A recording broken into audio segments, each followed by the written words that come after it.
మొరుతారు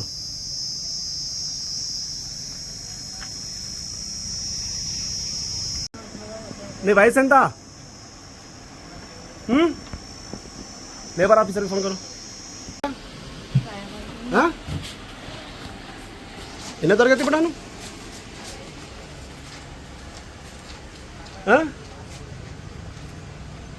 నారాయణఖేడ్ నియోజకవర్గంలోని మణూరు మండలంలో మద్యం విచ్చలవిడిగా అమ్ముతున్న పరిస్థితి. శ్రీ బాలాజీ వైన్స్ యజమాని మాత్రం ఈరోజు తనకు కాసులే అవసరం అనే పద్ధతిలో ఈరోజు అధిక ధరలకు విక్రయిస్తున్న పరిస్థితి.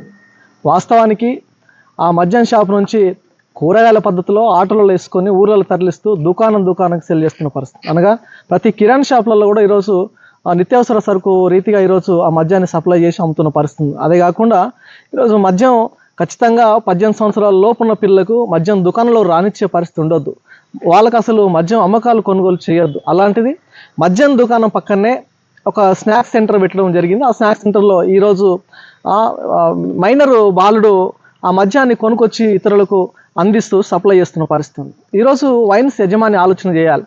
ఈరోజు మీరు అధిక ధరలకు అమ్మడం ఒక తప్పు అయితే, దాన్ని కూరగాయల పద్ధతిలో ఆటోలు వేసుకొని ఊరూరు తిరిగి కిరాణా షాపులలో బెల్ట్ షాపులో సప్లై చేయడం ఇంకో భాగం అయితే, ఈరోజు చిన్నపిల్లలు సైతం ఈరోజు మీరు మద్యం దుకాణంలో పెట్టుకొని మీరు సప్లై చేయిస్తూ అమ్మిస్తున్నారంటే ఎంత దుర్మార్గమైన విషయం. ఖచ్చితంగా మేము దాన్ని ఖండిస్తూ ఉన్నాం.